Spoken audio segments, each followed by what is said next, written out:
Welcome to episode 13 of the AvGeeksAssemble Podcast. I'm once again Andrew, and I am your host for this week.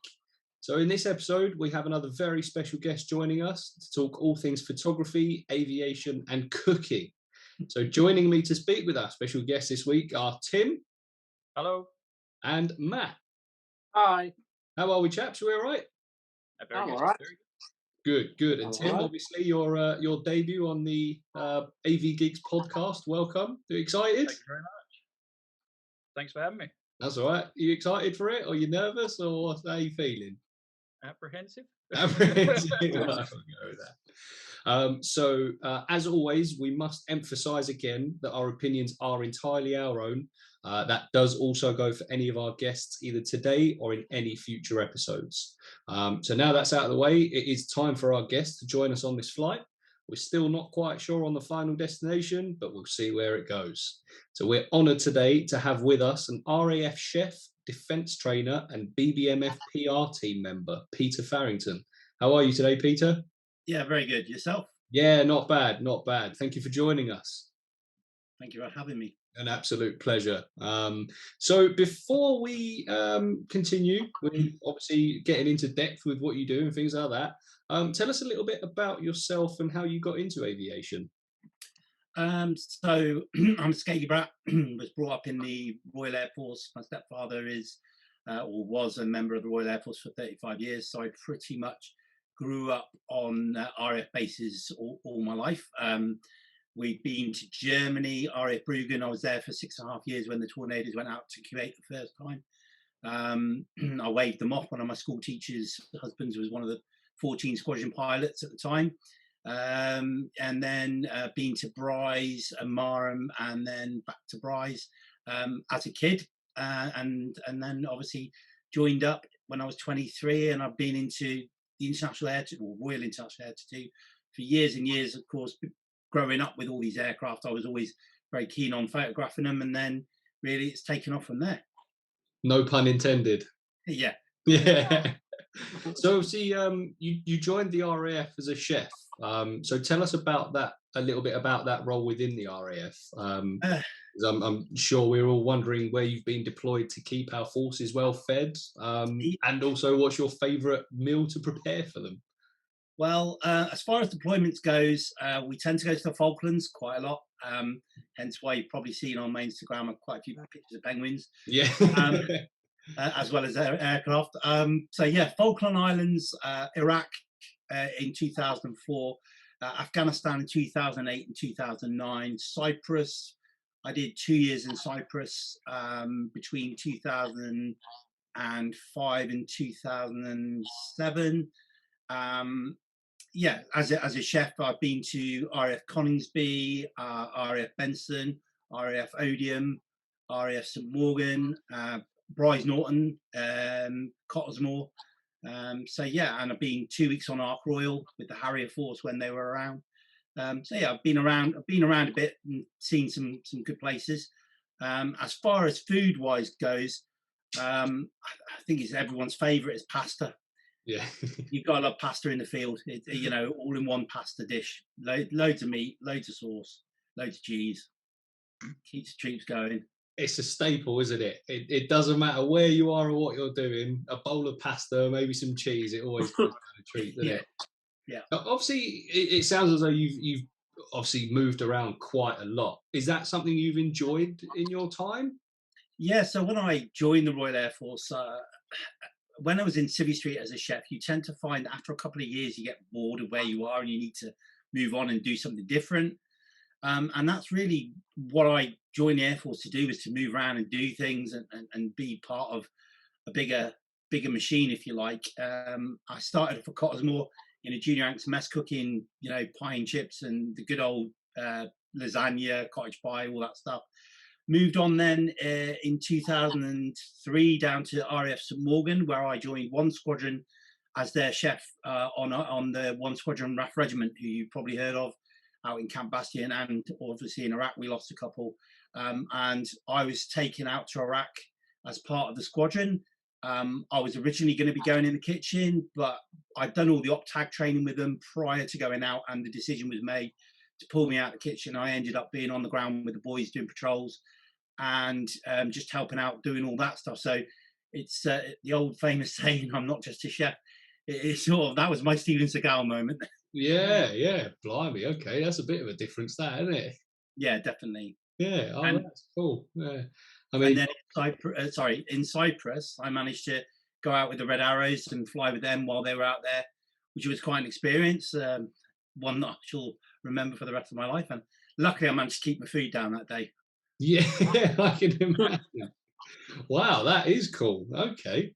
What was there an occasion behind that, or was it like an incentive, or was it? So basically, I cooked for the Reds, done a couple of barbecues for them while they were out on Springhawk. They used to come to Cyprus for 6 weeks of the year for their training. So you got to know the guys really well. And it was their second year out that I'd been there. And I was doing barbecues for them, and they were doing an air test of 2 of the aircraft. And 2 of us were selected to go up with them and sit in the back seat, and just went up as a pair and threw them round, which was good fun. Outrageous. That is seriously cool. Would you say that's up there as one of your best experiences then? Yeah, it's got to be. It's better than any roller coaster ride I've ever been on. It was superb. Just doing the loops and it's slower rolls than you would do normally. Yeah. It's not as good as being with a whole team, but just going up and seeing the world upside down and stuff was really good. So yeah. Well, I mean, I guess there's not very many people in the world that can say they've been in that position, really, is there?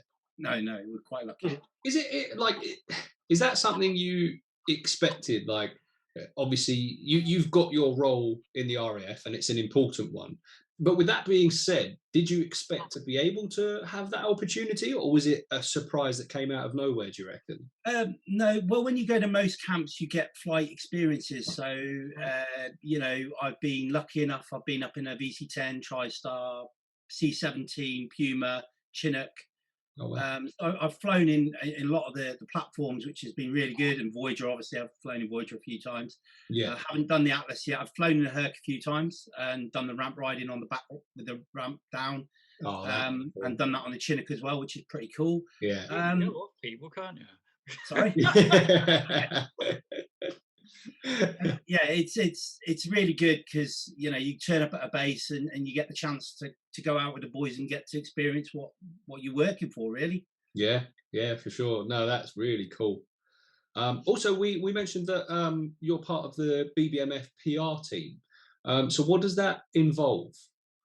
So that basically involves when the team go out. Unfortunately, the last couple of years, we obviously haven't been able to do it, but a bit like with the Reds, you see the big tent when they go with the Blues all around. We're a volunteer team. We come together and we get given the list of air shows every year, and we pick the ones that we can do. And we rock up with that tent and basically are there to be the face of the team. So we'll tell you which aircraft are displaying on that day.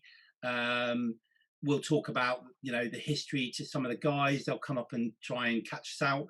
But we do an exam. It's really weird because we actually do an exam every year on the history of the aircraft, so we know them. Because they had an experience where one of the enthusiasts caught one of the guys out, and he knew more about the aircraft than we did. So they brought in this new system now that every year we have to pass this 30-question exam on random questions about the aircraft, from the woman on the back of the tail of AB 910, to the fact that 750 is the only airworthy Battle of Britain Spitfire. So we basically get a knowledge test to make sure that we can hold our own with the public. And we go out there, we sort of talk to the children, hopefully inspire them to join the Air Force, and give everyone what aircraft to come in, when they're due, and that sort of stuff. So with regards to that test, do you have to get 100% as well, or is there a pass rate? There is. We are expected to get at least 80% of the questions right. Oh, right. So it is quite, but it's one of those tick boxes that if you get on the team, you should be proud to be on the team, and that's their way of checking that you have pride in what you're doing because you know a bit about the aircraft. Yeah, of course. I've done probably that hangar tour probably 6 or 7 times, going through the back gate like you guys do. I've also had the lucky enough opportunity to be on the other side of the red line and being able to get up close and personal to the aircraft. Yeah. But it is really good to know a little bit about them, because the last thing you want to do when you're around aviation enthusiasts is just stand there going, well, actually, I don't know anything about what we're displaying, but hey, I'm here. Yeah, it must be a bit of a sucker punch to the pride. Yeah, definitely. Yeah. No, that's cool. So obviously with that introduction out of the way, we just got some housekeeping to attend to as well.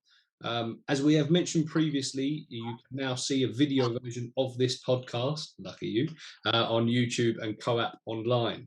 So for those of you who are not aware, COAP Online is the Centre of Aviation Photography, and it's a one-stop shop for all types of aviation content and information to help you reach the next level with your aviation photography.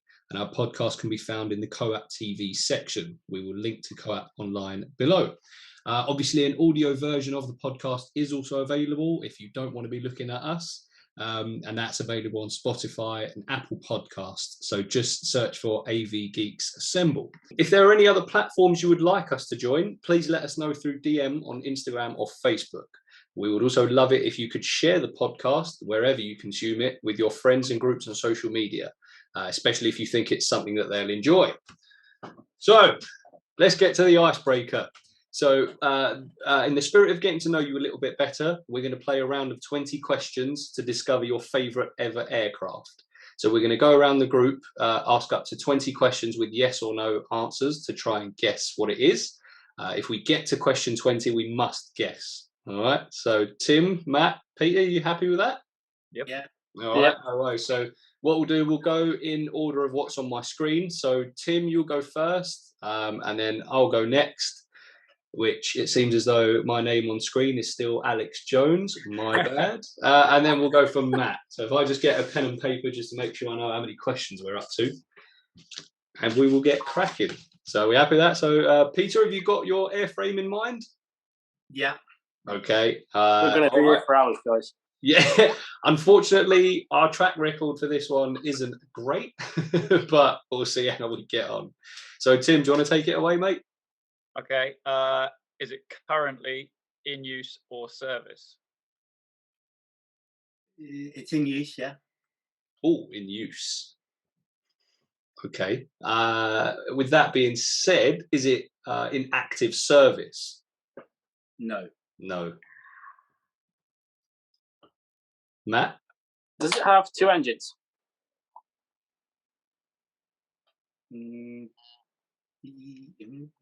Good question, actually. No, 4. Okay, 4 engines. Tim? Is it a propped aircraft? No.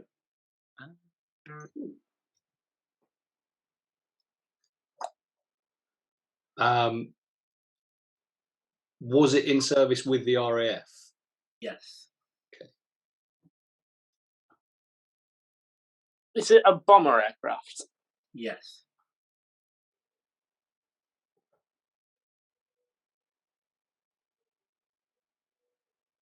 Was it part of the V-Force? Yes. Was it the Vulcan? It was. It was indeed. Damn you, Nice. Andrew. Damn you. We got that in 5, 6, 7. We got that in 8 questions. I'll be honest with you, that was my favourite one we've ever done, because usually we get to question 17, 18 and we're sat there going, I don't know. Don't do it. Oh, people choosing the most obscure Russian helicopters and, test aircraft. So to be fair, Peter, we really appreciate you choosing one like that. Yeah. So obviously, with that being said, what made you choose the Vulcan? Obviously, apart from the obvious. I think it's my childhood memories of it. I was out at RAF Bruggen. It was a family's day, probably back in 1980, 87 or 88, I think it was. And I just remember we'd been to the family's day the day before and we'd seen the displays and it was really good. And I was playing in the park and all of a sudden this almighty noise and this, like, it was almost like a shadow came over I was only small then, and the shadow just took over the whole ground. and it was the mighty Vulcan taking off, and I just found it such a graceful aeroplane, and the fact that you could throw something that big around the way they threw it around. Yeah. And the other thing that's a bit of a romance with it is the fact that it's only 11 years older than the Lancaster. First flight of the Lancaster to the first flight of the Vulcan, there was 11 years that split them.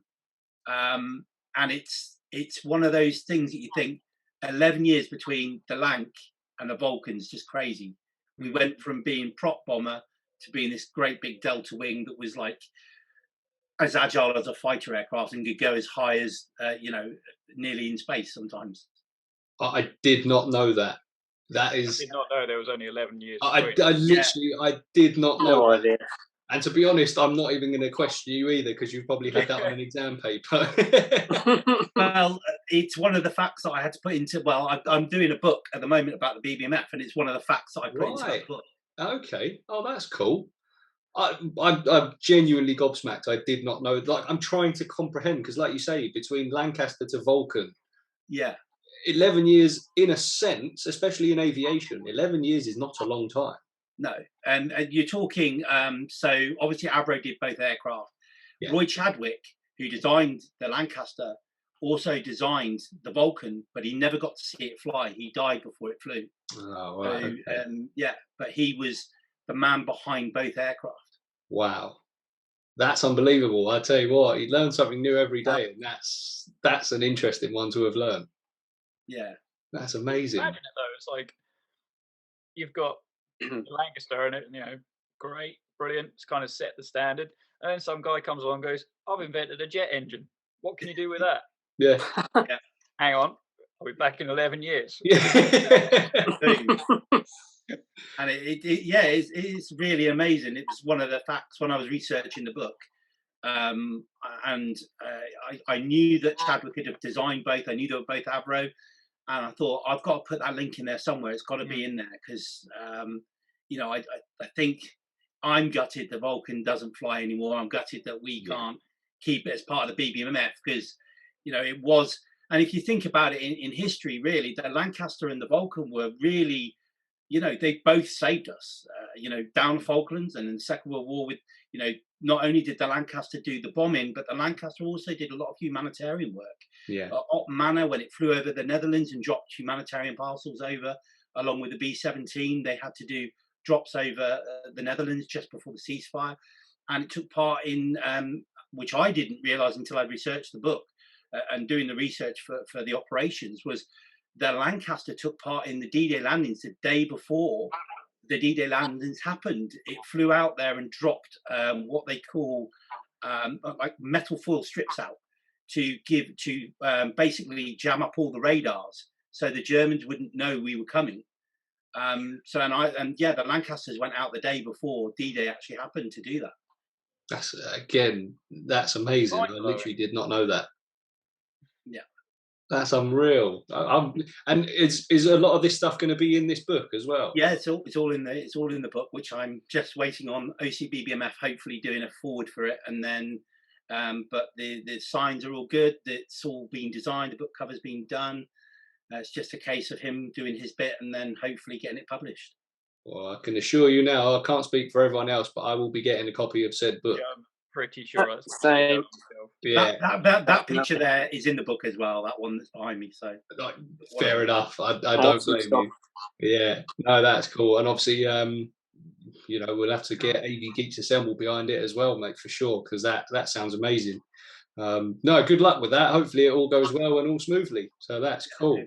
Fingers crossed. Right, so obviously we've got a few questions for you. So obviously a little bit of an interview stage as well, as if we haven't asked you enough questions already.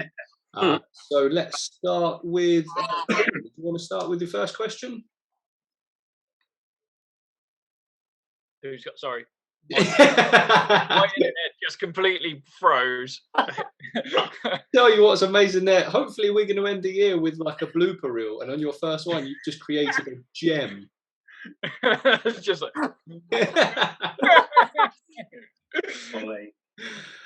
Tim, do you want to ask your first question? Yeah, sure.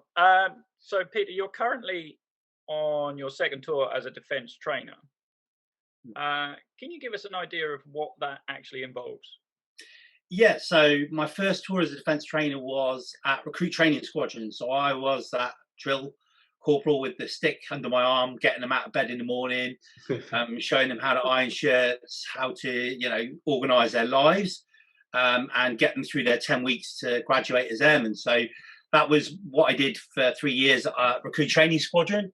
I've now come back as a defence trainer here at Bryce, and basically I now train the trainers. So I deliver defence trainer courses to get people up to standard to be able to train people, and it also gives them a level 3 in education and qualification in Civvy Street as well. We deliver professional military development courses to develop the young men and women of the Royal Air Force and get them ready for their promotion courses, and that gives them like a level 2 in leadership and management and ILM qualification. We deliver defence workplace trainer, which gives people the basic skills to go on and deliver bespoke training for their sections. And we also deliver what I'm doing tomorrow, which is presentation skills. So giving people the tools and the resources to be able to go and deliver presentations and get confidence, really. My goal is, I've always been an underdog in everything I've done. So I always fight for the underdog. So I'm always really keen. If I get someone that doesn't think they can achieve it, I'll push and go the extra mile to help them achieve what they want to achieve. Yeah. Because, as my granddad always used to tell me, you can achieve anything you wanted to achieve. And it's proven by me being where I am now. When I was at school, I was told I'd be a good window cleaner or dustbinman. They said I wouldn't be a good chef because I couldn't speak French and my maths wasn't great. And that's what they said I'd be capable of. And now look where I am. So, Nice. Yeah. No, that's fair enough. Absolutely. Sorry, Tim, I thought you were about to say something. I was kind of sort of like reminiscing in the whole the careers thing at school, feeling what you want to be, and then get told what you're not going to be, and it's not going to be the thing that you wanted to be. I wanted to be a pilot. I got told I was too tall. When I got the helmet on, they wouldn't be able to shut the canopy. So then I changed my mind. I wanted to be a doctor. Got told I was too stupid for that. And they said, "You like cooking? Go and be a chef." I was like, off what I went. So and there it is. Yeah, the rest is history. Yeah, no, I don't think they're as harsh as that nowadays, but it's still said to sort of, maybe you should look elsewhere and things like that. But it is nice, like you say, there are some people like yourself that it sounds as though when you're told you can't do something, you want to do it even more. Oh, absolutely. I mean, when I did decide, no, I want to go and be a chef, I want to go and do that. Yeah. I was very lucky that from a very early stage in my career, I had quite supportive people around me. I worked in some interesting places, I'll say that. you and me both. I was about to say, I bet you two could share stories for hours. And the industry has changed. Yeah. To a degree. You don't get pans thrown at you as much now. No. It sounds as though, Tim, you're the one doing the throwing, though, aren't you? Not anymore. No, I'm totally mellowed out now. All right. I set my goals as to what I wanted to achieve, and I think by my sort of like late 20s, I'd achieved it. Yeah. And then looked at what it cost me to get there, and I said, well, maybe that wasn't 100% worth it. I've got the satisfaction of being able to say I've achieved what I wanted to achieve. Yeah. I've got to where I've got, done that, etc. It's the whole sort of been there, done that, got the t-shirt, what's next? Yeah. And now I think I get as much enjoyment. Like we've had an apprentice start this year since we've come back from the last lockdown. We've had an apprentice start, and the total blank canvas that we inherited of him to where he is now, sort of 3 months later.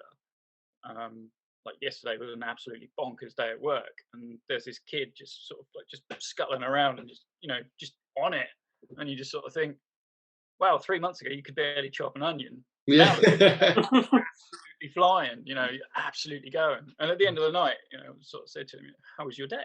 He's like, "Oh, I loved it. It was brilliant." And he was absolutely buzzing.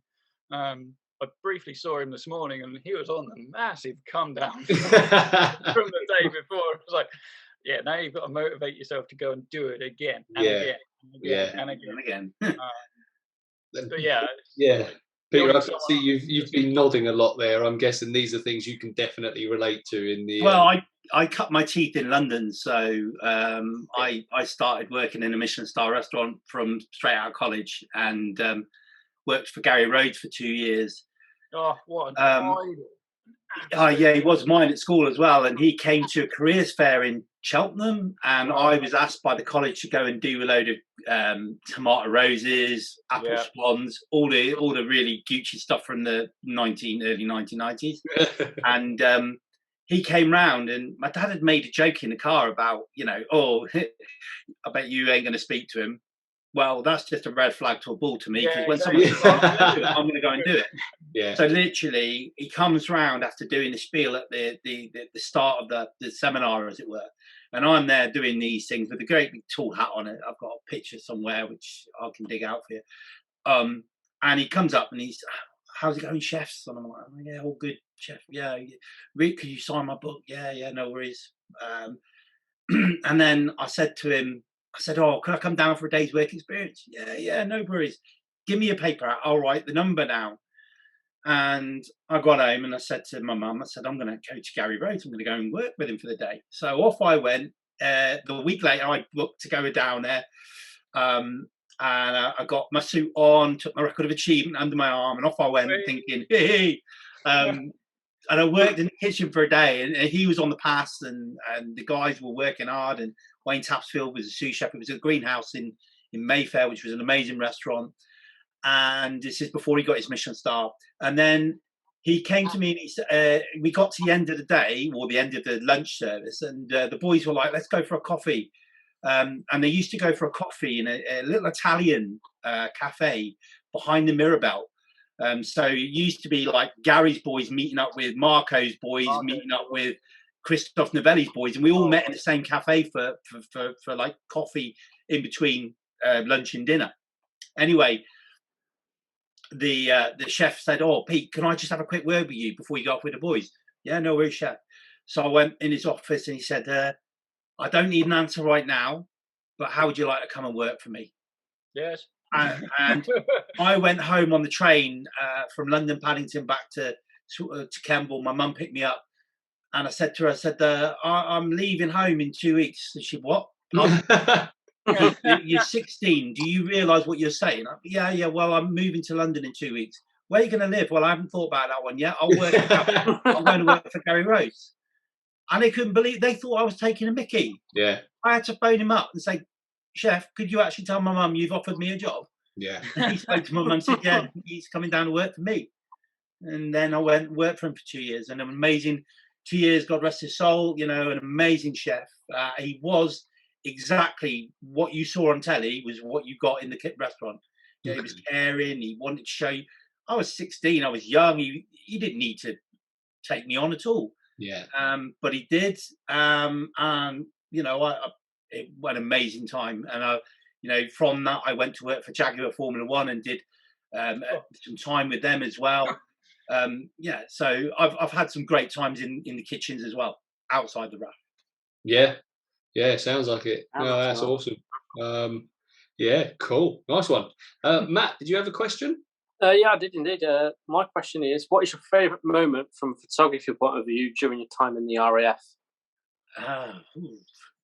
That's a good one. I think it has to be down the Falklands. Not the tour that I've just done, but the tour before. We went up in the Herc. You probably saw some of the pictures yesterday. And the lads were like, "Oh, we'll go up. We're going to hook onto Voyager because we're having problems with the drag hose. It's not connecting to the front of the Herc's refueling probe. So we've got to go up and do some tests." So at the time I was working at in-flight, and the boy said, "Do you want to come with us?" I was like, yeah. Let me just grab my stuff, and off I went.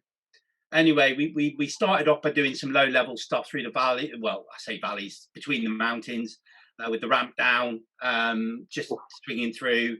and then we climbed to meet Voyager. Took off after us, so we were sort of flying around waiting for Voyager to get airborne. The Voyager that's out there got airborne. It radioed to us to say that it was in the circuit, ready for us to go and get fuel. And we went up there and hooked on a few times, got some fuel, and then descended. Now, the boys had said to me that the chances of seeing the typhoons were probably slim because they were off doing a sortie somewhere. And then suddenly the air loadie comes up to me, taps me on the shoulder and says, "Come with me." And I went down the back. He said, "Oh, you'll need to put your harness on. Have you got your camera?" I went, "Yeah." He said, "Cool." So I was there expecting to go down to the ramp to take some pictures out the ramp, and he opened the power door, and there next to us were the two typhoons flying side by side with us. Two typhoons just flying, and then the pilot was telling them Typhoon 1 split off. So I've got some pictures of the jets doing splits and coming back, and then and then some video footage of it. So it was pretty awesome. I mean, that is, photography wise, that's just, that didn't cost me a penny. That was free, which is why people really go off me very quickly. Yeah. Oh, blimey. Okay. I mean, that's the sort of experience that we can only dream of. I really hate jealousy. Yeah. That's awesome. Like we have seen a couple of the pictures. That one of Voyager, that was so the one of Voyager, that was when we were flying. They were starting to descend, and they pulled away from us into the clouds. And then the one of us hooking up with Voyager. I mean, you don't realise how big Voyager is until you're right behind it and you're right underneath it. It's like, right, what happens if we suddenly hit an air pocket or something, or they do? Just about we move pretty fast. Just a little bit nerve-wracking, sitting there going, we could go like that. I mean, what I'll do is I'll try and post some of the video for you, because you don't get a true sense of it on the actual picture, but when you see the video and you see the basket doing that, and how amazing the pilots are to actually get this probe into this basket and it's doing this in front of the window. Well, it's amazing. It looks, when you see videos of them doing it, you just see this little transition, and in it goes. Lovely job. And you look at it, you think that looks doable, did it? But I guess when you're there, they do it first time, don't they? Yeah, always. Yeah. Like, we go. No, they don't. They're the pictures you see. They don't do it first time. Trust me. The thing was as well, two big aircraft flying close together. Obviously, you've got a bit more of the turbulence and the wake. So the typhoons and the tornadoes tended to not have as much, but with the Herc, it gets quite bumpy because you're sitting behind this big thing, and you are not a small thing either. Yeah. Oh, blimey, that's cool. So, question from myself. So, obviously, we all love the BBMF. There's no two ways about it. So can you tell us a little bit about what it means to you to be part of that team that promotes the amazing part of the RAF and the heritage that it does preserve? I think it's a living museum, and that's what makes it special. It's an amazing collection of aircraft under one roof. They've all got their own individual history. And that's what I'm bringing out with my book. I'm bringing out all the history of the aircraft rather than talking about the pilots. I'm talking about, don't get me wrong, they were amazing as well. But I haven't seen a book that talks about each of the aircraft's history. Like, for instance, one of our chipmunks took part in the Cold War and was doing spy missions, photographic missions, that I didn't know about that until I started researching it. Yeah. I didn't realise that AB910 had belly flopped 3 times in her career either. And the woman flying on the tail, I don't know if you've heard that story, have you? No. So AB910, the stripy one you can see there. Yeah. I can't remember the exact date. It's in the book anyway.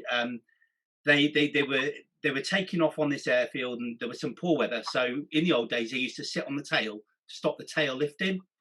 And they were taxiing on, and it was Flight Lieutenant, I think it was Flight Lieutenant Neil Fox. So he taxied round onto the airfield. He didn't look in his mirror, and he just put it in full throttle and went. Meanwhile, there's this WAF, Margaret, I can't remember her surname, and she's hanging on for dear life. He gets airborne.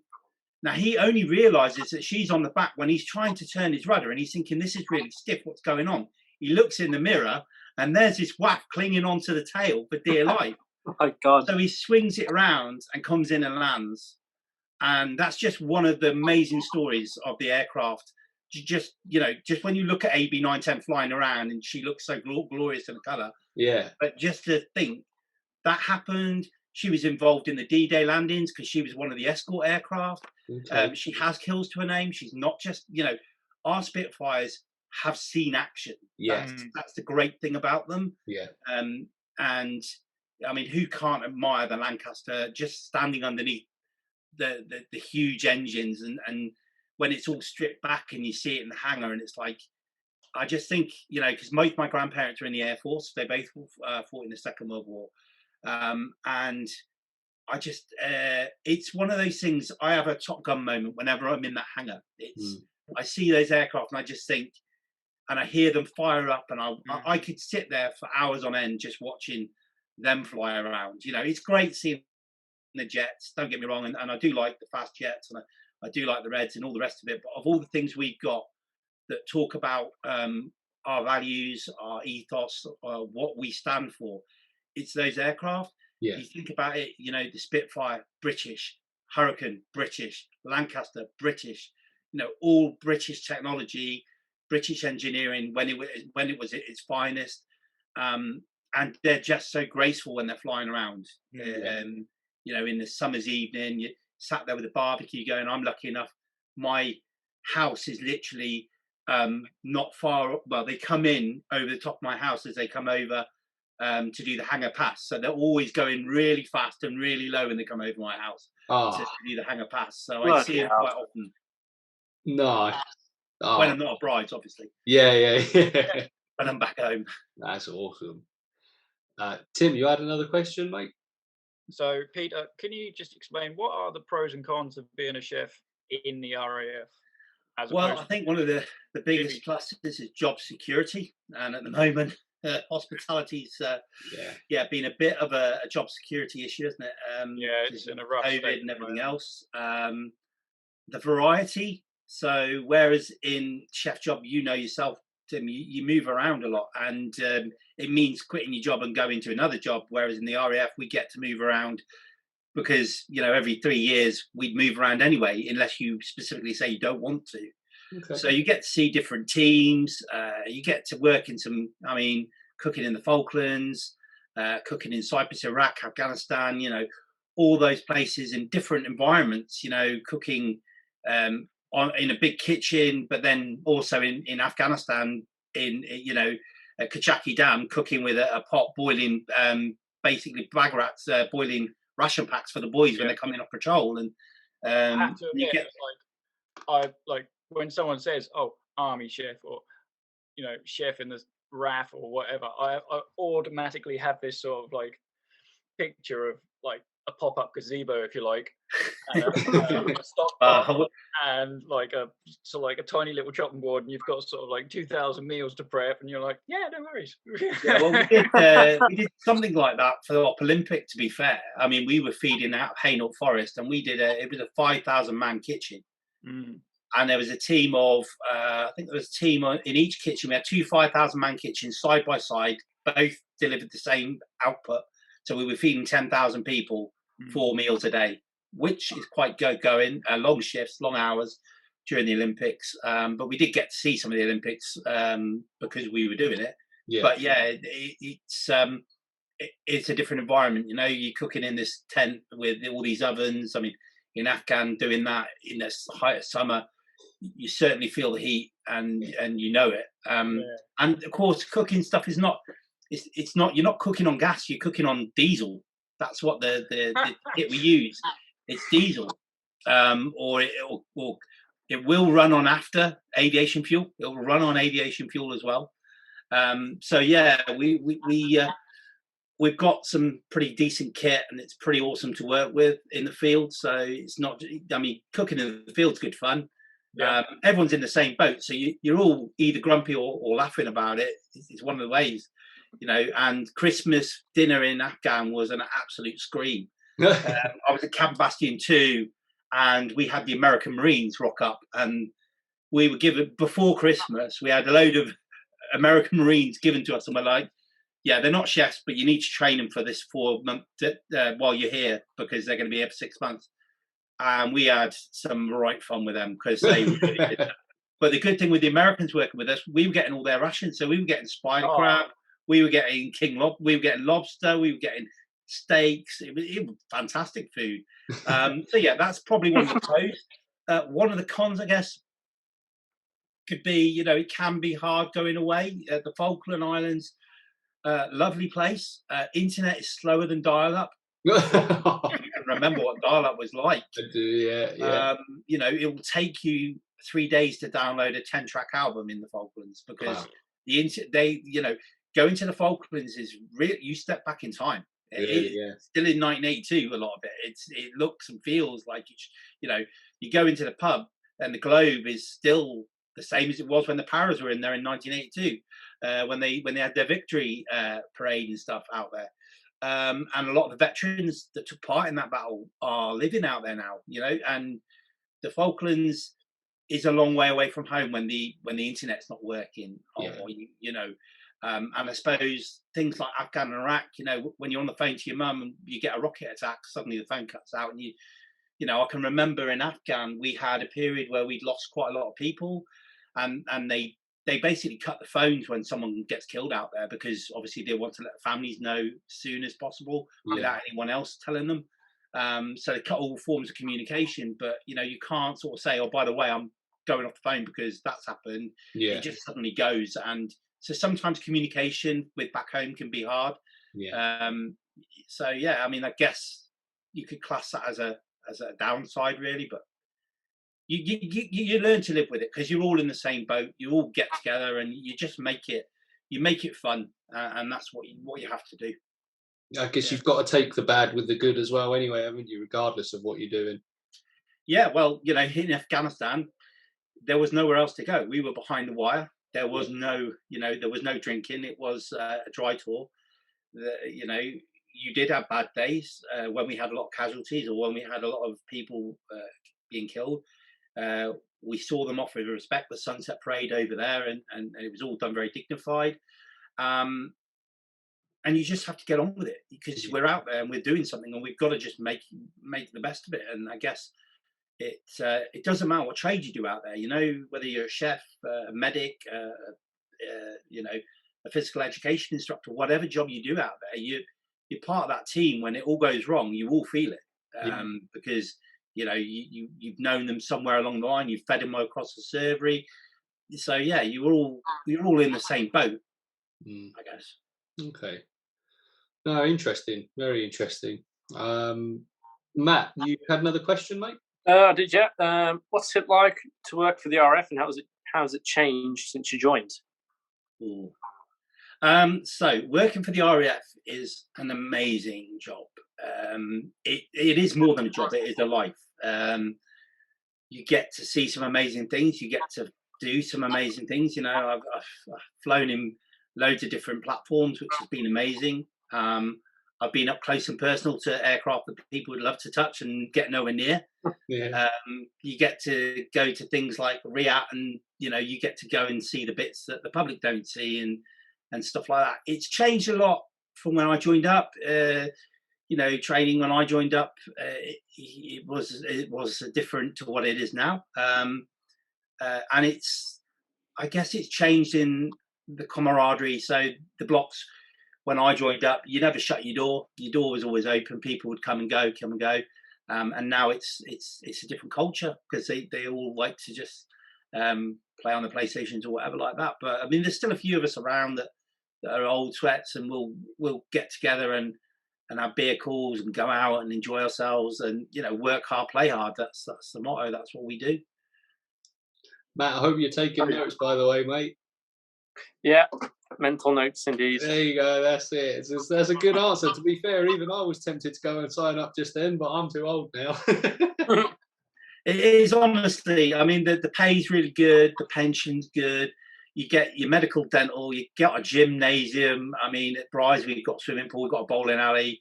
We've got one of the biggest gyms. We've got huge football pitches, huge rugby pitches. I've gone to Bavaria on adventure training. I've gone to France skiing. I've gone to Austria skiing.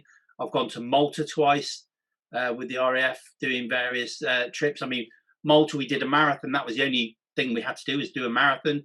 But we got to see all the war rooms, and we got to see learn about the convoys, and about the fact that we've flown Spitfires out there. We've taken them out on an aircraft carrier, and they did part of the Second World War. And again, that was a really interesting thing to find out about all that. There's so much history behind the old aircraft that you just don't know, and you find out so many different things, and it's really good. And even in the Falklands, you can still stand in the crater that Captain Withers left behind him when he flew over, because the line of craters is still there. Obviously the runway's been repaired, but where the bombs hit, there's still craters there, so you can still go up and stand in them. So it's quite cool. That's pretty awesome. So, I mean, I've got a couple of questions, but the first one is going off of what has just been said. So if anyone's listening, I know we've asked the questions before to the likes of Flight Lieutenant Jim Peterson's and things like that, where, what would you say to aspiring people joining the RAF? But if there's someone that's not sure, if they don't know, if they're a bit unsure, maybe a bit nervous of joining the RAF, what would your initial advice be to that? If they want to, but they don't feel like they're able, what would you say to someone like that? Everyone's able to do it. There is nothing stopping anybody being able to be a member of the Royal Air Force. There are so many trades there. It is a really worthwhile job. You can really get a lot out of it. You get in what you put in. You can go skiing twice. You can join the ski championships and go every year. You can become a Olympian. You just have to look at some of the guys. We've got people that have done Olympic, sort of like from the RAF. And you get to meet some amazing people. You get to go and do. I mean, just going to the Falklands. I mean, I know we laugh about penguins, but you know what? The penguins, you pay a lot of money to go and see that in Civvy Street. We get paid to go and do that. Yeah. And then when we get down there, we get flown to the islands for a few hours to go and see these penguins in the wild with no one touching them. You get to see orca, killer whales, southern humpbacks. You get to see dolphins swimming in the surf. You get to, you get to go to a place that's got battlefield history and walk where those people walked. You walk over the Mount Harriet, Mount Tumbledown, and you get to see all the memorials and where they perished, and where we had our last real gutsy war battle, because the ground out there is I mean, I've done the yomp where you put the stuff on your back and you do the hills, and it's hard work in the kit we're wearing now. The kit they had back then was nowhere near as good as the boots we've got now and the waterproofs we've got now. So it just gives you that chance to experience things you'll never experience in Civvy Street. The chance to go and fly in a C-17 as a civvy, you ain't going to do it unless we're repatriating you from somewhere that's flooding or a natural disaster. Get to go and lie underneath a fire engine in the back of a C-17 when it's flying out from Afghanistan, or I came back on my R&R from Afghan, and we had 12 casualties in the back of the C-17. It was a hospital. Just amazing to see how they can adapt something to make it work and get us back. I mean, the opportunities are endless. There are so many things you can do.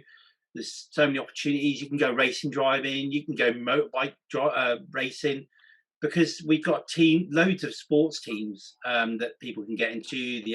They've got football teams. Every station's got a football team. The RAF have got a football team. Every station's got a rugby team. The RAF have got a rugby team that play the Army and the Navy. Sometimes they'll play Saracens, and things like that. So the opportunities are endless. And if you've got any doubt in your mind, I just say go for it, because you'll spend years regretting stuff. But if you go and jump into it, you know what? You can always say it's not for me. But you won't know until you do it, and you don't want to live life regretting. I've not regretted it. I've 20 years on the 28th of August I'll have been in. Got 2 years left to do, and I've loved every minute of my 20 years. So yeah. No, that's awesome. Yeah, no, that's an awesome answer. It does lead me on to my final question. So obviously you said 2 years left. What do you think is on the books after that? Then have you got anything in mind? Have you got any plans or? Well, I want to do my photography. I want that to be like a sideline, if possible, and I want to do education and training, going in and giving back. I guess not into maybe main school teaching, but maybe go to like consultancy training, going in and being able to motivate people and give people the opportunity to achieve their dreams and be that person that can go in there and turn them around, you know, for the people that haven't got the opportunities that maybe some people have or haven't got the background that some people have, and just be that sort of person that can sort of help, like I did in recruit training. You know, we had lots of different people coming through, people that would like, I'm giving up. And you'd be like, right, okay, well, why do you want to give up? Well, this is, okay, well, that's fine. But hey, have you thought about this? Have you thought about that? And then, you know, 10 weeks later, they're graduating and they haven't given up because you've given them a different steer. You've shown them a different way to get their head around it. And yeah, for 10 weeks, it's hard. You miss home, but you know what? It's 10 weeks of your life. It's not what the Air Force is. When you get out the other side of it, that's what the Air Force is. Yeah. The training is just to get you into the mindset and get you disciplined to be able to do the job when the going gets tough. You know, and yeah, sometimes it does get tough, but I would say I've had more good times than I've had bad. Yeah. No, that's awesome. No, great stuff. No, cheers for that. I mean, yeah, it's a really interesting insight into things like that. So thank you. We do appreciate it. With that being said, Peter, have you got any questions for us? How can I take better pictures of aeroplanes? To be fair, we've seen some of your pictures, so I'm not sure if that's fair. We need advice off you on that one. Yeah. No, I see some of your pictures. It's the stuff you put up. Yeah, there is definitely some of the guys that you've got that do some amazing stuff. I'm just lucky. I'm in the right place at the right time. I upset Liam a few times because I'm the other side of the fence when he's trying to get his camera through and I'm sat at the officer's mess on the other side of the fence waving at him. He gets a little bit upset. I think after hearing that, I think you've become one of our favourite ever guests on here, to be fair, because who's going to be fuming about that? That's funny. Oh, yeah. Yeah. Well, I mean, to be fair, it's one of those. Everyone that I've spoken to and that's in the group, everyone's got their different ways of getting these pictures. Like, you can ask the three of us here now, and we'll tell you different things. Do you know what I mean? I think it's very dependent on your gear. It depends on, you know, like you say, right place, right time, for example. Unfortunately, with where I live, it's not the right place at any time because the most I have flying over me each day is a seagull and a pigeon. Do you know what I mean? That's pretty much it. Matt, you get lucky with occasional F-15s and typhoons, don't you? Yeah, I live under the short corridor, so we get a bit of traffic here and then. But yeah, Tim, all right. You're fairly near Lakenheath, am I right? Yeah, I'm only just over an hour's way from Lakenheath and Mildenhall. I suppose you could probably bolt Marham on there, but I haven't done Marham yet. But also we're on, like, I'm right on the coast, so if they're doing like if they're flying out, you sort of like think, well, hang on, that's not an airliner. What's that? And then you're frantically sort of going, where's the camera? Where's the camera? Where's the camera? It's gone. Yeah. But yeah, I mean, only an hour or so away from Lakenheath and Mildenhall, so it's like day off if there's nothing planned. See ya. Yeah. See, that's Shawbury's probably the best one for me. I try and get down to Shawbury as often as possible. It's not too bad. It's pretty cool. Yeah, see, that's the thing. So I've only been to Lakenheath and Mildenhall once, and that was in April. Yeah, and it took me an hour and a half by train to get to Ben's, and then we woke up at 3:30 in the morning to get in the car with a detour to pick someone else up. It took us, what was it? We were on the right. We left at about 4 a.m. and we got to Lakenheath at 8:30, I think it was. I was gonna say, you kind of got there just in time for the first launches, didn't you? Yes, yeah, literally. So for me personally, it's a little bit more than an hour away. I'm based down in Devon, so there's not very many places nearby. So I have to take my opportunities where I can. For example, as far as I'm aware, Sidmouth Airshow still hasn't been cancelled, and that's at the end of this month. I'm very hopeful it's not being cancelled, nor will it before then, because Sidmouth is 15, 20 minutes away from me. And apparently you got the red arrows and a couple of possibly BBMF things flying as well, from what I've heard. Yeah, well, they've done the ground test on the Lank now, pretty much. So I think she's due to come home in the next week or so. They've just got to air test her, so she should be back. And as far as I'm aware, the boys are going to try and get. I mean, they've been doing, obviously the Dakota's been going out a lot. Yeah. But they probably will need to do some currency on the Lank. But I'm pretty sure they are looking to try and get her to some of the later air shows. I know that was the hope when she went in for a winter maintenance was to get her back to do towards the end. Okay. And I know they've done successful ground runs now. As far as I'm aware, they should be doing the air test this week at Duxford, and then she'll be back at Coningsby. I'm hoping, because I'm going home on Wednesday, so I'm hoping that she'll, what I'm hoping for is that old Sainty will be up in the sky doing in the nice coloured jet, doing some typhoon practice. I want the Reds to fly over if they can, and then maybe the Lank to come home. That'd be perfect, wouldn't it? What birthday week that would be. Yeah. And then we've got Family Day down here in September, but I don't know if we've got any of the. I know we've got some static aircraft down here for that, but whether we're going to see any of the boys coming down, but hopefully we will, and I'll get some pictures for you guys. But yeah, no, awesome. Yeah, because then I think I've got, hopefully again, it's Bournemouth Air Show the week after that. Yes, that should be good this year. That should be really good. I've never been to Bournemouth, but I'm not that far away from it, so I might take a trip. Yeah, it's one of the closer ones to me. Again, it's still a distance away.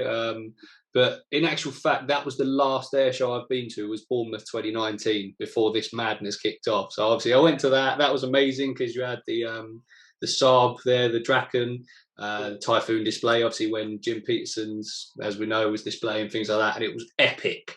And it was my last air show of the year. And I was like, you know what? Roll on 2020. Here we go. All of that. Obviously, January, February came along, and that was that. And I've not been to an air show since, obviously, as many people have. Is Bournemouth quite an easy one to go to, or have you got to book in advance? Or I've never been. No, it's the only thing I found, which I actually preempted anyway, was actually the traffic getting into Bournemouth. So what I did, because of where I live, I drove to Dorchester train station and then just got the train in from Dorchester to Bournemouth. So I sort of cut out that middleman part. Yeah. But actually getting a spot on the seafront, or to be fair, because I think there's almost like two levels. So you've got the seafront, and then you've almost got like a cliffside as well, where a lot of people get their pictures from. I'm very much the sort of person that, even if my feet are in the sea, I want to get as close to the aircraft as possible. But I can't imagine you get bad shots from up on the, because obviously you're probably a little bit more in line with the aircraft. Just as long as you've got a big enough zoom, you should be all right. Yeah, but I think they get quite good ones of the synchro, don't they? Because obviously you get the actual the front on of it. That's it. Yeah, but no, it was good, and I'm looking forward to it this year as well. Because, like I say, I've not been to an air show since end of August 2019. So. Yeah, fingers crossed. I might have to take a trip up to Scampton next week when I'm up home. I might, because Scampton's only 45 minutes away for me from there. Yeah. Well, I'm lucky. Coningsby on the doorstep, and then Scampton's just down the road. Yeah, nice. All right for some. Yeah. Yeah, right. Have you got any other questions for us at all? No, that's it. No, you're happy with that? Tim, Matt, have you got any other questions at all? I do not. No, you guys all happy? Yep. Happy. Okay, no worries. Well, that just about gets us back to base after another flight. Peter, we hope you enjoyed it and there wasn't too much turbulence. So what we'll do, we'll go around the group so you can find us all on social media. So obviously we'll go by what's on my screen. Tim, do you want to give us your, like whether you're on Facebook, Instagram, and whatever handles you've got? I'm mostly just on Instagram now, just R2B photos or Toby Photos or Bob Photos or whatever people call me, but it's R2B Photos. Yeah, just on Instagram. So. Ideal. Matt, yourself? So people can find me on Instagram as Matt_Bright_Aviation, and that is the same for Facebook as well. Nice one. And then obviously our guest for this evening, Peter. What are you on any socials or anything? Peter, your handles? Yeah, so I've got my photo page on Facebook, which is Peter Farrington Photography. I've got my Instagram, which is PC Farrington, and then I have got a website at the moment. It's being worked on, but that's peterfarringtonphotography.co.uk. It's going to be epic when it comes back online. It's going to have loads of different Gucci stuff on it, fine art prints, so it's going to be really good. But hopefully it's all going to be done around the same time as the book release, which if it's not going to be September, it definitely will be for the November Armistice Day book release. It's going to be hardback, it's going to be A4, and it's going to be lovely glossy pictures, and yeah, hopefully everyone will love it. Awesome. Okay, nice one. Cheers. As for myself, obviously Instagram and Facebook, Afterburner Aviation. But yes, so thank you all so much for joining us for episode 13 of the AvGeeksAssemble podcast. We hope you enjoyed it as much as we did, and please drop us a DM on Instagram or join the Facebook group if you want to give us any feedback. So thank you again to this week's guest, Peter. We look forward to seeing your work on Instagram and through the BBMF media channels. And of course, we do look forward to the book and everything else as well now. So I'm not going to lie, I'm not personally a massive reader, but something like that, sign me up. Yeah. So. There's more pictures in it than there is words. Don't worry. It's is it? Oh, so pictures. That's even better for me. Oh, that's great. We've got some inside the Lancaster pictures as well, and inside the Dakota pictures. So it's pretty cool. Oh, awesome! Looking forward to it. But yeah, thank you, Tim and Matt, as well. Thank you guys for joining. Everyone else, stay safe out there, and we will see you at the fence.